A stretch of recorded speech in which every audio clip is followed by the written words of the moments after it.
चलो स्टार्ट करते हैं, बाकी सब लोग तो आते रहेंगे मुझे।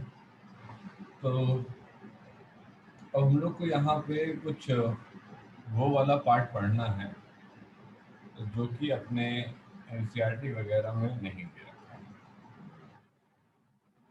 ठीक, तो देखते हैं इसमें एनसीईआरटी वगैरह में क्या नहीं दे रखा है, क्या दे रखा है।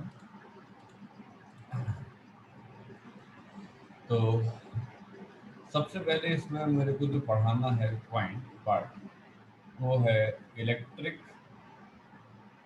Field due to ring with uniform charge distribution with uniform charge distribution। अब देखना है बहुत सिंपल, टफ नहीं है, बस ये है कि दिमाग तो लगाना ही पड़ेगा। ठीक है, जरा देखते हैं क्या एग्जैक्टली हम लोग पढ़ने वाले हैं। हम लोग पढ़ने वाले एक रिंग के बारे में। ठीक, ये जो रिंग के बारे में आप पढ़ने वाले हो, ये रिंग का एक सेंटर है। ये हमारे पास एक रिंग दे रखी है जिसमें जो डॉटेड पोर्शन है वो अंदर की तरफ को इंडिकेट करता है। ठीक है, और जो थिक पोर्शन है वो बाहर की तरफ इंडिकेट करता है। इसने कहा ठीक है भाई, कोई दिक्कत नहीं। तो ये रहा तुम्हारे पास एक रिंग। इस रिंग में क्या है, इस रिंग में चार्जेस जो है वो पूरी तरीके से यूनिफॉर्म डिस्ट्रीब्यूशन। आप पॉजिटिव ही क्यों बना रहे हो, नेगेटिव हो सकता है। हाँ बिल्कुल नेगेटिव हो सकता है। एक नेगेटिवली चार्ज रिंग भी हो सकती है, पॉजिटिवली चार्ज रिंग भी हो सकती है। ऐसी रिंग हो सकती है कि आधा रिंग का हिस्सा पॉजिटिवली चार्ज हो और आधा रिंग का हिस्सा नेगेटिवली चार्ज, ऐसा हो सकता है। ठीक है, देखेंगे कि करते सारे केस। तो इसने कहा कि हम एक पॉइंट पी कंसीडर कर ले रहे हैं, और ये पॉइंट पी जो हम कंसीडर कर रहे हैं ये हम एक्स दूरी पे कंसीडर कर ले रहे हैं। ठीक है, जेई नीट में ये बहुत इंपॉर्टेंट है, आता है, काफी ज्यादा इंपॉर्टेंट है पार्ट। ठीक है, ये एक्स हो गया। एक्स क्या है, एक्स हमारे पास दूरी। इसने कहा कि ये हमारे पास हम ले लेते हैं। ठीक, ये क्या ले रहे हैं, ये हम जो है रेडियस कंसीडर करने ले रहे हैं। तो हमने ये कंसीडर कर लिया हमारे पास ए, और ये वाली दूरी हमने यहाँ से लेकर के यहाँ तक, ये दूरी हमने कंसीडर कर ली है तुम्हारे पास जो है ये, हाँ, ये दूरी हमने कंसीडर कर ली है आर। अब जरा ध्यान से सुनना, हम क्या करेंगे, हम यहाँ से लेकर के यहाँ तक एक सेगमेंट ले लेंगे। हम यहाँ से लेकर के यहाँ तक एक सेगमेंट ले लेंगे। ये सेगमेंट एक छोटा सा सेगमेंट है। ओके, तो हमने लिखा कि taking small segment, taking a small segment on ring. Ring में एक छोटा सा सेगमेंट ले लिया। अच्छा, कितना छोटा सेगमेंट ले लिया सर, ऐसा मान लीजिए कि इसकी जो लंबाई है वो डीएल है। ठीक है, ऑफ हमारे पास लेंथ डीएल, हमने कहा ठीक है डीएल लंबाई है। अब जैसा कि मुझे पता है कि मेरा क्यू चार्ज पूरी रिंग में डिस्ट्रीब्यूटेड है, तो इसने कहा कि Q charge is present in 2 पाई तुम्हारे पास ए, है ना। पूरे सरकमफेरेंस में तुम्हारे पास क्यू चार्ज पूरी तरीके से यूनिफॉर्मली डिस्ट्रीब्यूटेड है। तो इसने कहा कि फिर आप डीएल एलिमेंट में कितना चार्ज होगा, डीएल एलिमेंट में डी क्यू चार्ज होगा। तो इसने कहा कि D Q can be written as Q upon 2 pi A into DL. हमको पता है कि एक तुम्हारे पास होती है लीनियर चार्ज डेंसिटी। ओके, हमको पता है कि एक टर्म होता है जिसका नाम होता है क्या, linear charge density. Linear charge density होता है लेमडा। लेमडा ने कहा था कि अगर तुमको किसी तार में या किसी सीधे तार में या किसी कर्व तार में, तार कैसा भी हो फर्क नहीं पड़ता। ठीक है, अगर तुम्हें उसकी लंबाई पता है, ठीक है, और तुम्हें चार्ज पता है, तो उनका रेशो निकाल लेना, उसको हम कह देंगे क्या, लीनियर चार्ज डेंसिटी कह देंगे। इसने कहा ठीक है। तो तुम्हारे पास Q अपॉन 2 पाई ए को लेमडा कह सकते हैं। तो इसने कहा कि ठीक सर, तो डी क्यू को हम लिख देते हैं क्या, लेमडा टाइम्स ऑफ डी। ये हमने डी क्यू को यहाँ पे लिख दिया। इसने कहा ठीक, कोई दिक्कत नहीं। इसने कहा जैसे ये सेगमेंट ऊपर लिया है वैसे एक सेगमेंट आप नीचे भी ले सर। ठीक, हमने ये सेगमेंट नीचे भी ले लिया। तो हमने ये देखा कि अगर ये सेगमेंट है डीएल, तो इस डीएल सेगमेंट के पास डीक्यू चार्ज होगा। ये भी सेगमेंट तुम्हारे पास जो है डीएल है, तो इस सेगमेंट डीएल के पास भी डी क्यू चार्ज होगा। अब इस डी क्यू चार्ज की वजह से अगर मैं पॉइंट पी पे एक छोटा सा मैं क्यू नॉट रख दूँ, तो तुम कहोगे बहुत सिंपल सी बात है, क्यू नॉट पे टेस्ट चार्ज होता है, आपने बताया था। तो इस डी क्यू की वजह से इस पी पॉइंट पे एक इलेक्ट्रिक फील्ड आएगी। क्योंकि ये डी क्यू है तो ये इलेक्ट्रिक फील्ड आएगी तुम्हारे पास कैसी, डीई इलेक्ट्रिक फील्ड आएगी। इसने कहा हाँ बिल्कुल आएगी। इसने कहा लेट अस कंसीडर ये वाला एंगल कैसा है, थीटा है। इसने कहा सिमिलरली यहाँ पे भी सिमेट्रिकल कंडीशन को आप मान के चलिए हैं, और यहाँ पे भी एंगल थीटा बोल दीजिए। तो उसने कहा ठीक है, यहाँ पे भी हम तुम्हारे पास क्या बोल दे रहे हैं, इसने कहा हम यहाँ पे भी बोल दे रहे हैं तुम्हारे पास क्या, डीई इलेक्ट्रिक फील्ड। ठीक है, अब चूंकि ये थीटा एंगल था तो ये वाला एंगल भी तुम्हारे पास थीटा हो गया, और ये वाला एंगल भी तुम्हारे पास थीटा हो गया। तो ये तुम्हारे पास क्या आ गया, ये आ गया तुम्हारे पास डी ई कॉस थीटा ऊपर वाले की वजह से, और नीचे वाले की वजह से भी क्या आ गया, डी ई कॉस थीटा आ गया। अब सिंपल सी बात है कि अगर मैं एक अपना सर्कुलर रिंग ले रहा हूँ, तो उस सर्कुलर रिंग पे मैं एक एक डिग्री के अगर टुकड़े करूंगा तो 360 टुकड़े हो जाएंगे। तो 360 टुकड़े में 180 टुकड़े होंगे ऊपर की तरफ और 180 टुकड़े हो जाएंगे नीचे की तरफ। तो जो ऊपर के 180 टुकड़े होंगे उनका जो डीई आएगा, उस डीई का एक पार्ट तो डीई कॉस थीटा होगा, और एक पार्ट क्या होगा, एक पार्ट होगा तुम्हारे पास डीई साइन थीटा, है ना, ऊपर के सारे वालों का। नीचे के सारे वालों को क्या होगा, डीई का डीई कॉस थीटा होगा, और एक पार्ट क्या हो जाएगा ऊपर की तरफ, एक पार्ट हो जाएगा ऊपर की तरफ तुम्हारे पास कितना, डीई साइन थीटा हो जाएगा। तो हमको ये समझ में आया कि ऊपर के 180 लोग और नीचे के 180 लोग का जो डी कॉस थीटा वाला पार्ट होगा वो तो ऐड होता जाएगा, है ना, वो तो ऐड होता जाएगा। तो उसने कहा कि डी एक्स में अगर हम लोग देखें तो हम लिख सकते हैं तुम्हारे पास डी कॉस थीटा प्लस तुम्हारे पास डी कॉस थीटा प्लस तुम्हारे पास डी कॉस थीटा, और ऐसे ऐड होता जाएगा। और अगर हम डी वाई की बात करें तो उसमें हो जाएगा क्या, डी साइन थीटा ऊपर, है ना, 180 के लिए, और डी साइन थीटा नीचे 180 के लिए। तो ये नेट करके हो जाएगा कितना, जीरो। इतनी बात क्लियर हुई। ठीक, अब इसने कहा कि ठीक सर कोई दिक्कत नहीं, हमको डीई एक्स पता लग गया इस पर्टिकुलर रिंग में जितने एलिमेंट थे सबकी वजह से, और हमको डीई वाई पता लग गया इस पर्टिकुलर रिंग में जितने एलिमेंट थे उसकी वजह से। तो हमने कहा मेरे को डीई नेट निकालने का है। अब अगर डीई नेट निकालने का है तो सिंपल सी बात है, डीई एक्स का होल स्क्वायर करोगे, ठीक है, और डीई वाई का होल स्क्वायर करोगे, और लिखोगे 2 times of DE X DE Y, है ना, और इनके बीच में एंगल 90 है तो cos 90 डाल दो, ठीक है ना। अब इसने कहा ठीक, cos 90 तो सर जीरो होता है, तो काम तमाम किया इसका। तो अल्टीमेटली बचा क्या, डी एक्स बचा, क्योंकि डी वाई तो जीरो हो जाएगा। तो इसका मतलब है कि मुझे जब डी नेट निकालना होगा तो मैं डी एक्स को बुलाऊंगा, और डी एक्स कहेगा कि मेरे को तो आप लिख देना डी कॉस थीटा। तो हमने कहा ठीक है, इसको मैं लिख दूंगा क्या, इसको मैं लिख दूंगा डी कॉस थीटा। इस तरीके से मैं डी कॉस थीटा लिख के आ गया। हमने कहा ठीक है खत्म हो गया क्या, इसने कहा नहीं खत्म कहाँ हो, तो शुरू हुआ है। ठीक, तो अब इसने क्या बोला, इसने कहा कि हम डीई नेट निकालने वाले हैं इस पूरी रिंग की वजह से पॉइंट पी पे, और अब हम ये बात पे पहुंच गए हैं कि ये डीई कॉस थीटा के बराबर होगा। हमने कहा ठीक चलो, अब हम यहाँ पे लिखना शुरू किए। हमने कहा इलेक्ट्रिक फील्ड तुम्हारे पास dE due to element dL, ठीक है, हैविंग चार्ज। इसके पास चार्ज कितना है बेटा, इसके पास चार्ज सब है तुम्हारे पास कितना, डी क्यू। हमने कहा ठीक है, अब ये जो डी क्यू चार्ज रखा हुआ है तो हमने निकाला, तो हमने कहा कि DE can be written as 1/4 pi epsilon naught. Charge कितना, डी क्यू, दूरी कितनी, एलिमेंट से पॉइंट पी की दूरी कितनी है, आर, एलिमेंट से पॉइंट पी की दूरी कितनी है, आर है, तो इसने कहा आर स्क्वायर। हमने कहा ठीक सर कोई दिक्कत नहीं, तो नीचे आ गए। हमने कहा कि चलिए अब डीई तो पता लग गया, अब डीई नेट निकाला जाए। तो हमने जब डीई नेट निकाला तो हमने कहा डीई कॉस थीटा रखना है हमको, 1/4 पाई एप्सिलॉन नॉट, ठीक, डी क्यू अपॉन तुम्हारे पास आर स्क्वायर और तुम्हारे पास कॉस थीटा। अब हम जैसे ही यहाँ पे थे तो हम चले गए तुम्हारे पास कॉस थीटा की तरफ।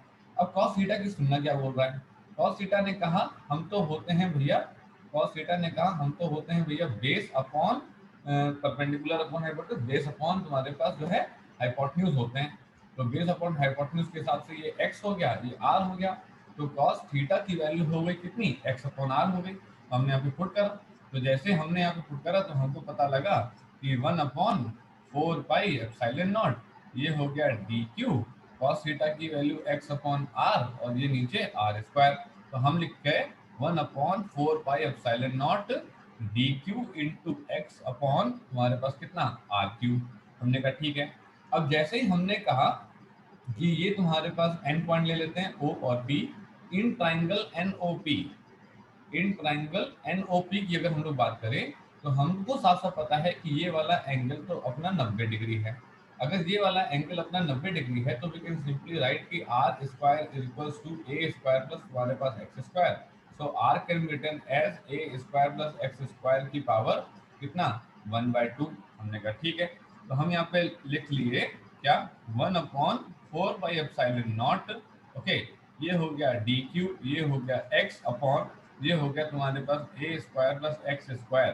ठीक है, की पावर 1/2 था और ये क्यूब था, क्यूब था तो सबने इसको लिख लिया क्या 3/2। अब समझना जरा, हम डी क्यू को क्या लिखे थे, हम डी क्यू को लिखे थे लेमडा डी एल। हमने कहा हाँ लिखे तो थे, जो लाओ किसने कहा लाओ पुट करो भाई 1/4 पाई एप्सिलॉन नॉट, क्योंकि हम जानते हैं कि हम डी क्यू को लिखे थे लेमडा तुम्हारे पास डी एल, और इसको लिखे थे क्यू अपॉन तुम्हारे पास 2 पाई ए इंटू तुम्हारे पास डी एल। ओके, सो ये होगा क्यू अपॉन तुम्हारे पास 2 पाई ए इंटू तुम्हारे पास D L X upon X square plus A square plus तुम्हारे पास एक्स स्क्वायर की पावर कितना 3/2। तो ऐसा है कि ये तो अभी भी तुम्हारे पास छोटे से एलिमेंट के लिए चल रहा है, लेकिन अब तो मेरे को पूरे के पूरे के लिए चाहिए। तो इसने कहा ला भाई अब इंटीग्रेट कर ही दो। हमने कहा ला भाई इंटीग्रेट कर देते हैं। तो इसने कहा इंटीग्रेटिंग द एलिमेंट, एलिमेंट को इंटीग्रेट कर रहे हैं। अब जब हम एलिमेंट को इंटीग्रेट कर रहे हैं तो डी ई को इंटीग्रेट मारा 1/4 pi epsilon not Q upon 2 pi A x upon X square plus A square की पावर 3/2, और इंटीग्रेशन सिर्फ और सिर्फ है डीएल में, क्योंकि भाई capital Q 2 pi A 1/4 pi epsilon not x x square plus A square सब तो कांस्टेंट हो चुके थे, अपन लोग सारी चीजें फिक्स कर चुके थे। बस मेरे को ये डीएल ही जानना था। हमको एक बात पता है कि जब भी कोई सर्कुलर हम लोग रिंग लेते हैं या ऑब्जेक्ट लेते हैं तो उसका जो इंटीग्रेशन होता है डीएल का, छोटा सा इंटीग्रेशन, छोटा सा एलिमेंट डी हो, जब ये छोटे छोटे डीएल ऐड कर दोगे तो क्या मिलेगा, सरकमफेरेंस ही तो मिलेगा। तो हम लोग क्या लिख पाएंगे, हम लोग लिख पाएंगे कि इंटीग्रेशन ऑफ डीएल होगा कितना 2 पाई ए। तो हमने कहा ठीक है सर। अब इसने कहा इंटीग्रेशन ऑफ डीएल होगा 2 पाई ए, तो इसको तो हम ई लिख लें। ये हो गया है 1/4 पाई एप्सिलॉन नॉट, ये हो गया क्यू अपॉन ये हो गया 2 पाई ए, ये हो गया एक्स, ये हो गया 2 pi A. Integration of DL जो है वो 2 पाई ए होगा, और नीचे है x square plus A square की पावर कितना 3/2। ये दोनों हो गए कैंसिल, और अब ये फॉर्मूला हमारे पास आ गया कितना के तुम्हारे पास Q X upon X square plus A square की पावर कितना 3/2। And this is the formula for the electric field due to the charged. ठीक, अब एक बार फिर से देखो, मैं फिर समझा रहा हूँ। ठीक है, थोड़ी टिपिकल टॉपिक है ना, लेकिन समझ में आ जाएंगे। ऐसे ही क्वेश्चन आते हैं जेई और नीट वगैरह में। ठीक, अब देखना जरा इसमें हमसे क्या कहा गया था। इसमें कहा गया था कि हम लोग जो है एक रिंग कंसीडर कर रहे हैं, एक हमारी जो है रिंग है। ठीक है, और इस रिंग की वजह से, इस तुम्हारे पास रिंग की वजह से अपन लोग को इलेक्ट्रिक फील्ड चाहिए। कहाँ चाहिए इलेक्ट्रिक फील्ड, हम लोग को इलेक्ट्रिक फील्ड चाहिए यहाँ पे जेड एक्सिस पे। ओके, हम लोग को इलेक्ट्रिक फील्ड चाहिए है तुम्हारे पास कहाँ पे, ये तुम्हारे पास जेड एक्सिस पे चाहिए। ये दूरी हमारी जो है एक्स है यहाँ से यहाँ तक। ठीक है, और हमको पॉइंट पी पे इलेक्ट्रिक फील्ड चाहिए। तो हमने उसका ये साइड वाइज डायग्राम बनाया ताकि हम आपको ठीक से एक्सप्लेन कर पाए। तो सबसे पहले हमने एक ऊपर तुम्हारे पास एलिमेंट कंसीडर किया, ठीक है, और एक हमने सिमिलरली नीचे तुम्हारे पास एलिमेंट कंसीडर कर लिया। एलिमेंट कंसीडर करने के बाद हमने x दूरी ले ली, एलिमेंट से हमने r दूरी पे पॉइंट p को मान लिया। हमने कहा कि इस dq की वजह से पॉइंट p पे अगर हम एक टेस्ट चार्ज देते q0 तो वो उस पे इलेक्ट्रिक फील्ड dE इधर की तरफ लगाता। सेम तरीके से हमने नीचे एक एलिमेंट दिया तो उसने अपना जो dE है वो तुम्हारे पास ऊपर की तरफ इधर लगा दिया था। इन लोगों ने सिमेट्रिक एंगल थीटा ऊपर और नीचे बनाया तो हमने dE cos theta along x axis उतार दिए और dE sin थीटा हमने y एक्सिस उतार दिए। तो हमने कहा कि अगर ये पूरा का पूरा Q चार्ज 2 पाई ए सर्कमफेरेंस में हमने डिस्ट्रीब्यूट किया था तो छोटे से dl लेंथ में तो small dq amount of charge होगा। तो dq जो होगा वो q अपॉन 2 पाई ए dl होगा। लेकिन हम जानते हैं कि लीनियर चार्ज डेंसिटी होती है जो कि चार्ज अपॉन टोटल लेंथ होती है। तो ये रिंग है तो रिंग का टोटल लेंथ क्या होगा, वो तो सर्कमफेरेंस होगा। तो Q upon two pi a linear charge density हो जाएगी। तो हमने क्यू अपॉन टू पाई ए की जगह लैम्डा रख दिया। अब हमने डीई एक्स को बुलाया, डीई वाई को बुलाया। तो डीई एक्स में हमने उन सारे लोगों को बुलाया जो कि इस रिंग में थे। तो इस रिंग में 180 लोग ऊपर होंगे, 180 लोग नीचे होंगे। तो 180 जो ऊपर थे और जो नीचे थे, उन्होंने कहा कि जो डीई कॉस थीटा होगा ना, वो अलोंग पॉजिटिव एक्स एक्सिस होगा। और जो डीई साइन थीटा होगा, उसको 180 लोगों का ऊपर होगा और 180 लोगों का नीचे होगा। तो अल्टीमेटली डीई वाई तो कैंसिल हो जाएगा, बचेगा डीई एक्स। तो DE cos theta, DE cos theta करते करते हमने इसे डीई कॉस थीटा ही लिख लिया।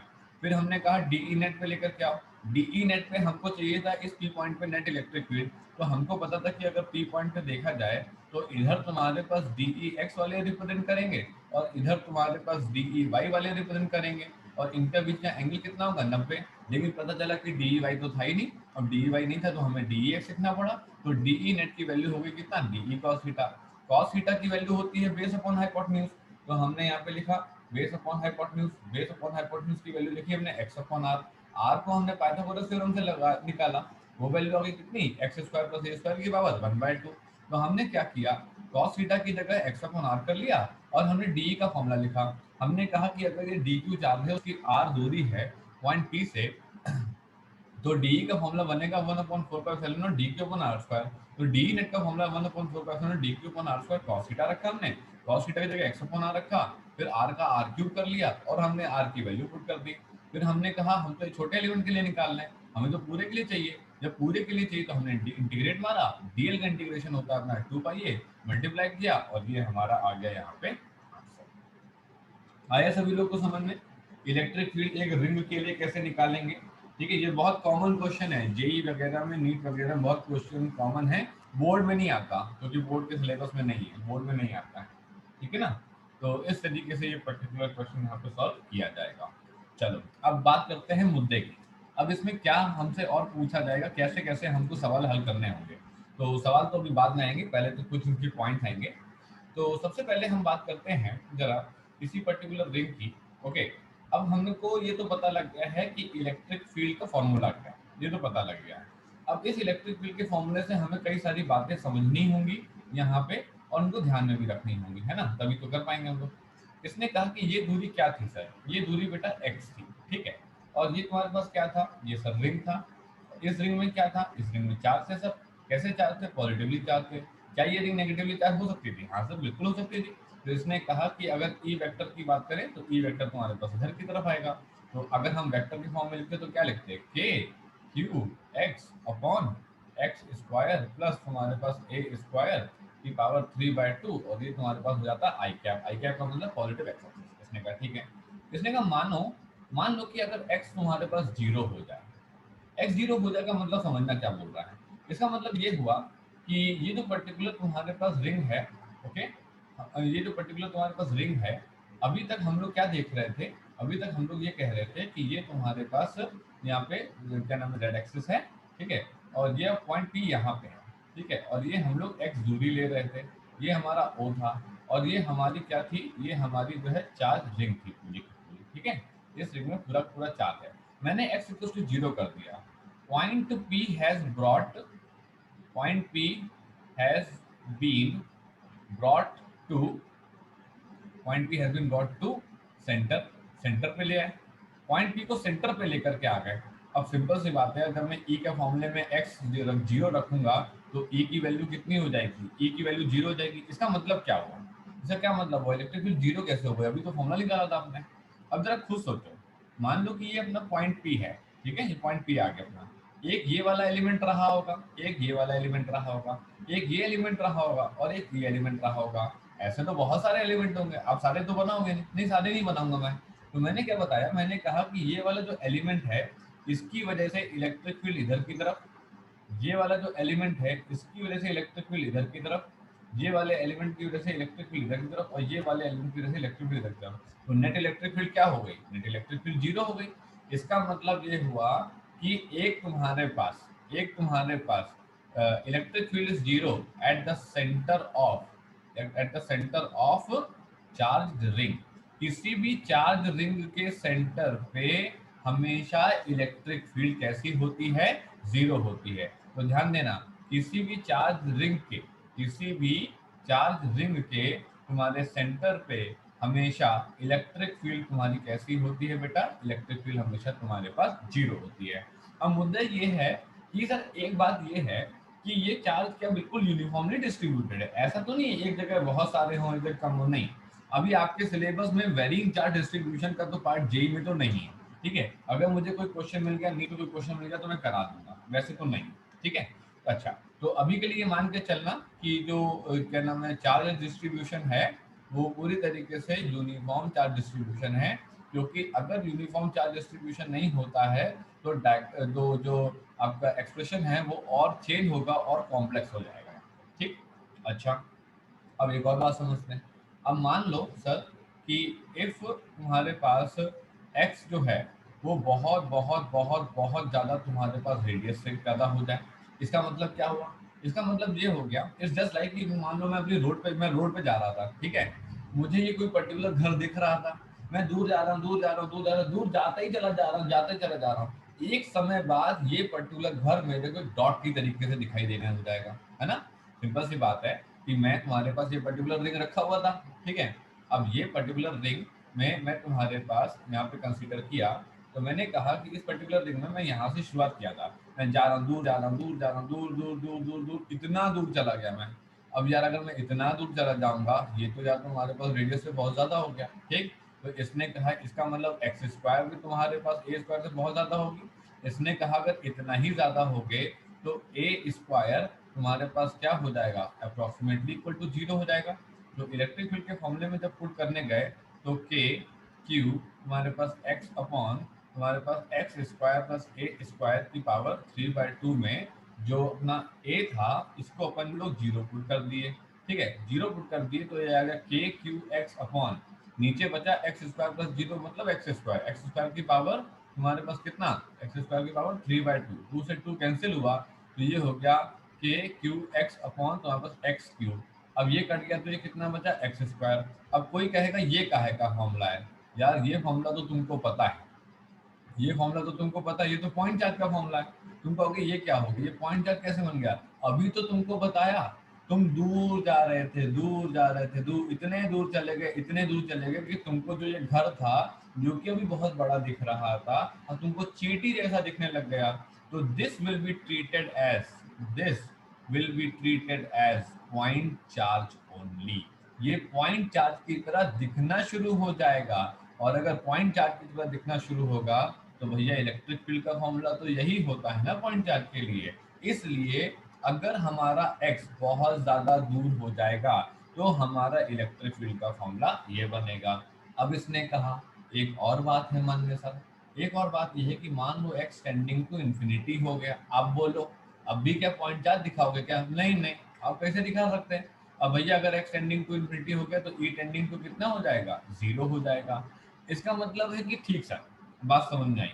बात ये समझ में आई कि अगर हम x इक्वल्स टू जीरो, अगर हम क्या नाम है x इक्वल्स टू जीरो पे हैं तो भी इलेक्ट्रिक फील्ड जीरो है, और तुम्हारे पास जब x इक्वल्स टू इनफाइनाइट है तो भी इलेक्ट्रिक फील्ड जीरो है। तो इसका मतलब ये है कि क्या इलेक्ट्रिक फील्ड जीरो रहेगी क्या? तो आप फिर वैल्यू किस बात की निकाल रहे थे? नहीं नहीं, इलेक्ट्रिक फील्ड जीरो नहीं रहेगी। तो इसने क्या बोला, इसने कहा कि अगर हम इस पर्टिकुलर रिंग को समझें, अगर हम इस पर्टिकुलर रिंग को जरा ध्यान से समझें तो ये पर्टिकुलर रिंग क्या कह रही है पता है? ये पर्टिकुलर रिंग ये कह रही है कि जब आप यहाँ से लेकर के, ठीक है, जब आप यहाँ से लेकर के x is equals to zero से लेकर के x is equals to infinite पे तुम्हारे पास टेंड कर रहे हैं तो यहाँ पे इलेक्ट्रिक फील्ड तुम्हारे पास जीरो है, यहाँ पे इलेक्ट्रिक फील्ड तुम्हारे पास टेंडिंग टू जीरो तुम्हारे पास है, ठीक है। तो तुम्हारे पास कहीं यहाँ पे तुम्हारे पास फील्ड मैक्सिमम आएगी और फिर यहाँ पे कहीं ये तुम्हारे पास ऐसे बनेगा, कहीं यहाँ पे तुम्हारे पास फील्ड जो है मैक्सिमम आ जाएगी इधर की तरफ, और फिर तुम्हारे पास फील्ड जो है वो तुम्हारे पास जीरो की तरफ तुम्हारे पास अप्रोच करेगी, ठीक है। अप्रोच करना और जीरो होने में अंतर है। यहाँ पे ई जीरो है, यहाँ पे ई टेंडिंग टू जीरो है, इसको बोलते हैं एसिम्प्टोटिक कर्व। क्या बोलते हैं इसको? Asymptotic curve. ये एसिम्प्टोटिक कर्व क्या होता है? देखो सीधी सी बात समझो, अगर कोई कर्व हमेशा पैरेलल हो, अगर कोई कर्व हमेशा तुम्हारे पास पैरेलल हो, ठीक है, पैरेलल टू तुम्हारे पास क्या नाम है, एक्सिस हो, ठीक है, नेवर टचेस, ना तो कभी टच करे, ना तो कभी टच करे, ठीक है, never touches, never never never going to touch the axis, never going to touch axis, ठीक है, nor any intersection, nor any intersection, ना तो काटे और ना ही टच कर रहे, उसको हम लोग बोलते हैं एसिम्प्टोटिक कर्व। इन्होंने कहा ठीक है, बात तो सही है। तो इन्होंने कहा कि यहाँ पे आपने कहा है कि ई मैक्सिमम होगी, तो सर हमको ये बताओ तो ये कहाँ पे होगी, ये आपको कैसे पता चला कि ये मैक्सिमम होगी कि नहीं होगी? तो इसने कहा हाँ बात तो सही है। अब हम इसके लिए एक आपको पार्ट समझाते हैं, ठीक है, मैथमेटिक्स इन्वॉल्व है, लेकिन समझिएगा थोड़ा सा, मैं आपको समझाता हूँ धीरे से, क्योंकि ये आपके बहुत काम आएगी आने वाले समय में, ठीक। इसने कहा कि between between x is equals to 0 and x is equals to infinity, electric field will be maximum, electric field will be maximum at some location, कुछ लोकेशन पे इलेक्ट्रिक फील्ड जो है मैक्सिमम आने वाली। तो उसने कहा कि ठीक है, कैसे निकालेंगे ये क्वेश्चन कि फलाना चीज मैक्सिमम है, बताओ कितनी है, बताओ कहाँ पे है, कंपटीशन एग्जाम का बड़ा पेट सवाल है फिजिक्स को लेकर के, ठीक है, फिजिक्स को लेकर के बड़ा पेट सवाल है, मैक्सिमम यहाँ है, यहाँ मैक्सिमम वैल्यू बताओ, या फिर मैक्सिमम कहाँ है ये बताओ, ये वो बहुत पूछते हैं। इनको कैसे सॉल्व करना है जरा ध्यान से सुनना। अपन लोग को अभी अभी इलेक्ट्रिक फील्ड का फॉर्मूला पता लगा है कि ये होता है के, तुम्हारे पास क्यू एक्स अपॉन तुम्हारे पास A square plus X square की पावर तुम्हारे पास 3/2, ठीक है, ये फॉर्मूला अपन लोग को पता लगा है। जब भी हमको ये पता लगाना हो कि फलानी चीज मैक्सिमम कहाँ है, ठीक है, to know about certain parameter, to know about certain parameter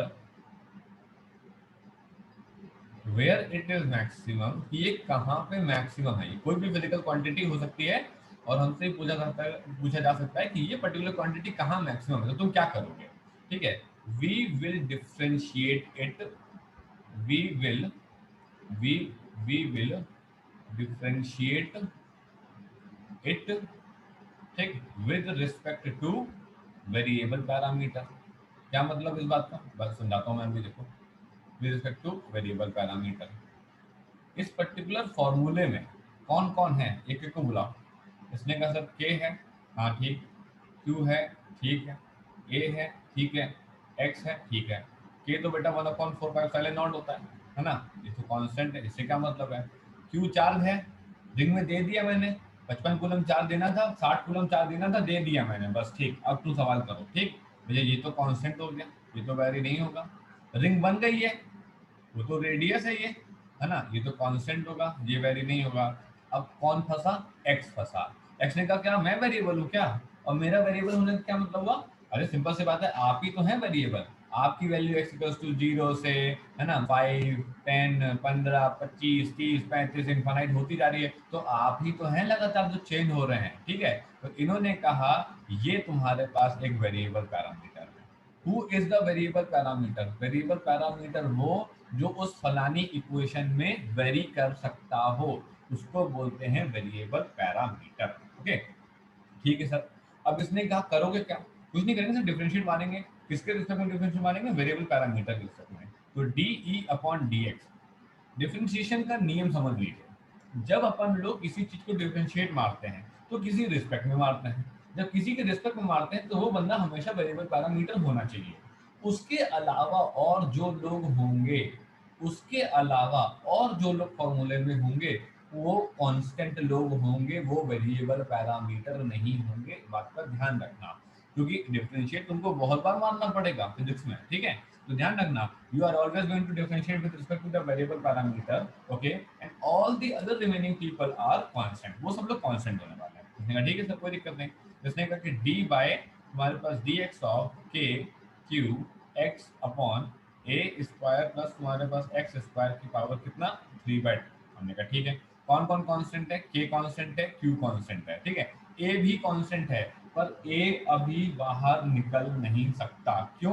क्योंकि ए जो है ए स्क्वायर प्लस एक्स स्क्वायर की पावर 3/2 में फंसा हुआ है, ठीक है, इसलिए ए बाहर नहीं निकल सकता। यदि ये ए मल्टीप्लाई में होता, वैसे चुपचाप बाहर निकाल लेता इज्जत के साथ, लेकिन ये भाई साहब अंदर घुसे हुए हैं, तो हम इनको बाहर नहीं निकाल पाएंगे। तो उसने कहा ठीक सर, कोई दिक्कत नहीं, मत निकालिए। तो हमने कहा कि D by D x of तुम्हारे पास कितना, एक्स अपॉन तुम्हारे पास X square plus A square की पावर कितना, 3/2, ठीक है। अब इतनी बात समझो कि जो D by D x of तुम्हारे पास यू अपॉन वी होता है, इसमें अपन लोग v को पहले स्क्वायर कर देते हैं, v को रोक लेते हैं, u का डिफरेंशिएशन कर देते हैं, फिर तुम्हारे पास u को रोक लेते हैं और फिर तुम्हारे पास v का डिफरेंशिएशन कर देते हैं। ये बात तो पता ही होगी, मैंने पढ़ाई है, ठीक है।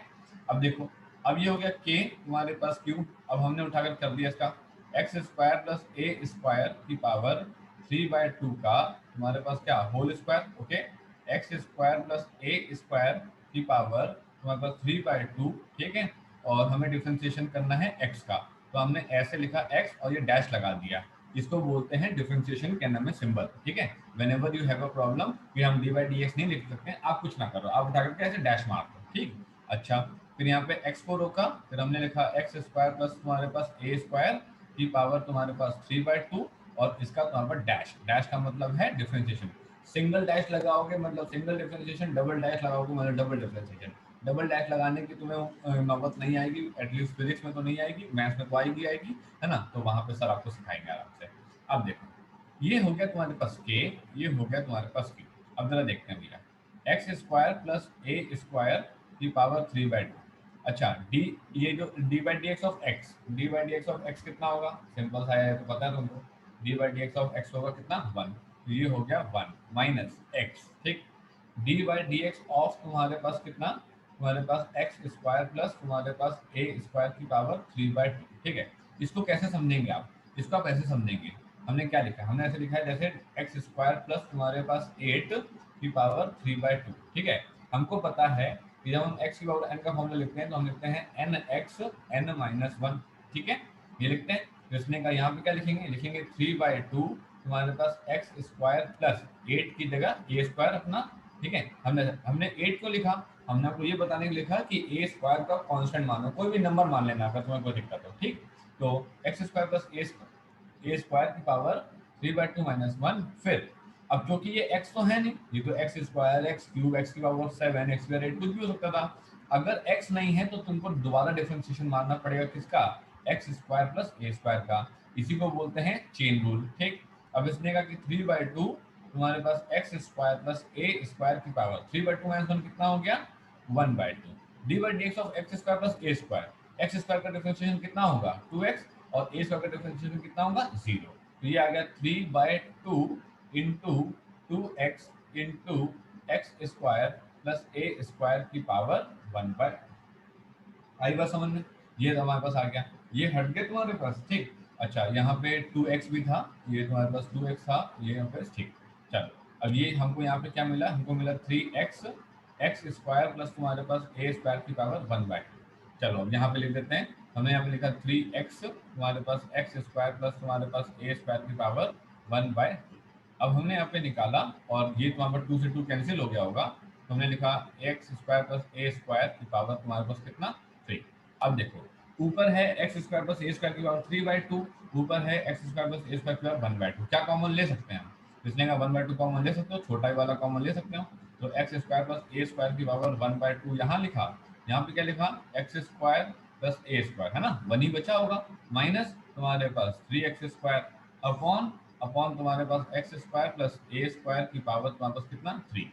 इसको जब सॉल्व किया तो ये आ गया था, ऊपर 1/2 है, नीचे 3 है, 3 में से 1/2 गया मतलब 6 माइनस 1/2 दैट इज 5/2, तो ये हो गया तुम्हारे पास एक्स स्क्वायर, नहीं ये हो गया तुम्हारे पास जो है ए स्क्वायर माइनस तुम्हारे पास 2x स्क्वायर अपॉन ये हो गया x square plus A square की पावर कितना, 5/2, ये आ गया डी अपॉन डी एक्स, ठीक है। अच्छा, हम कर क्या रहे थे सर, हम लोग बेटा मैक्सिमम इलेक्ट्रिक फील्ड की वैल्यू निकालना चाहते हैं।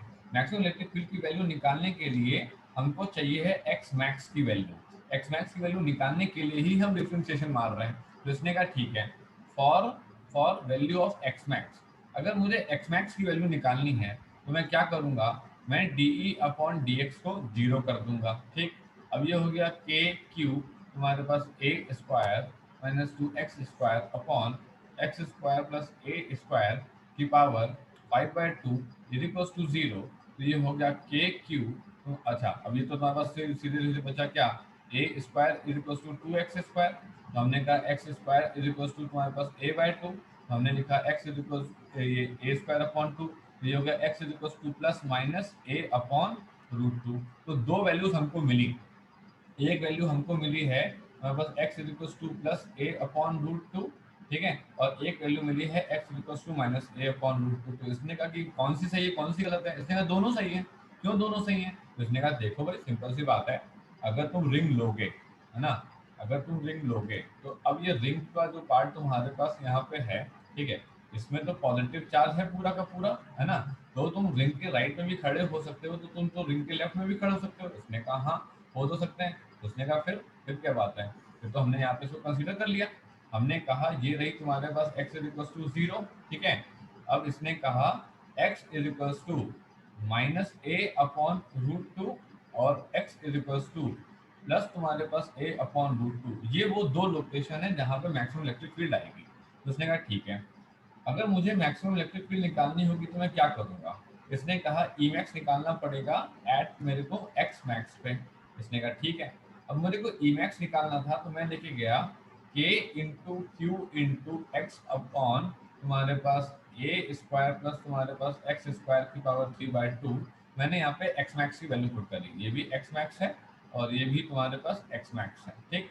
मैंने पुट करा के इंटू क्यू इंटू कितना ए अपॉन √2, ठीक। यहाँ पे कितना, यहाँ पे तुम्हारे पास ए स्क्वायर, एक्स स्क्वायर की वैल्यू कितनी ए स्क्वायर अपॉन 2, और ये कितनी वैल्यू 3/2। ये वैल्यू निकली के तुम्हारे पास क्यू ए अपॉन √2, नीचे आ गई तुम्हारे पास 3/2 की पावर 3/2, और ये हो गई ए स्क्वायर की पावर कितना 3/2।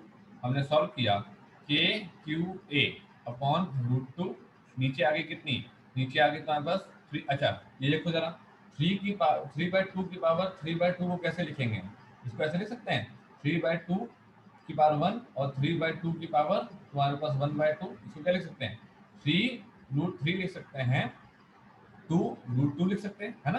तो हमने क्या लिखा 3√3 लिखा और 2√2 लिखा, ठीक। और ये कितना हो गया ए क्यूब हो गया, यहाँ से कट गया ए स्क्वायर हो गया।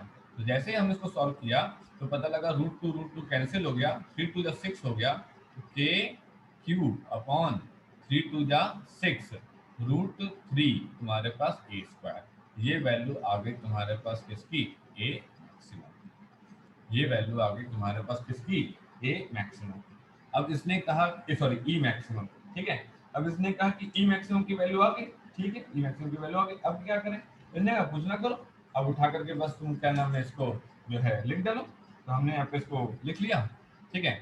अब ये वैल्यू तुम्हारे पास देखिए, ये वैल्यू तुम्हारे पास आ गई ए, यहाँ पे इस तरीके से ये ग्राफ बनेगा, और यहाँ पे तुम्हारे पास ये इस तरीके से तुम्हारे पास ये ग्राफ ऐसे बनेगा, ठीक। तो इस तरीके से हमने जो है यहाँ पे ये पूरी की पूरी वैल्यू जो है इस तरीके से हमने यहाँ पे निकाली। आई बात सभी लोग को समझ में। देखिए थोड़ा सा बड़ी बड़ी अप्रोच तो देखो होंगी ही होंगी, है ना, छोटी छोटी अप्रोच तो होंगी नहीं, जैसे क्लास 12 में खत्म हो जाती है फटाक से 2 मिनट में सॉल्यूशन खत्म हो जाता है, ऐसा तो यहाँ पे नहीं होगा, ठीक है।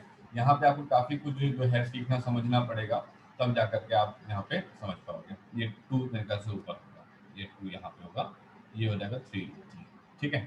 तो ये आ गई तुम्हारे पास ई मैक्सिमम की वैल्यू यहाँ पे, और ये आ गई तुम्हारे पास ई मैक्सिमम की वैल्यू यहाँ पे। इस तरीके से हम लोग पूरा का पूरा ये समझते। अब किसी को यहाँ पे ना समझ आया हो कुछ भी तो बताइए, थोड़ा बड़ा तो है ना, लेकिन आएगा। सभी लोग रीज्वाइन कर लो, टाइम कंप्लीट हो रहा है, रीज्वाइन कर लीजिए फटाक से।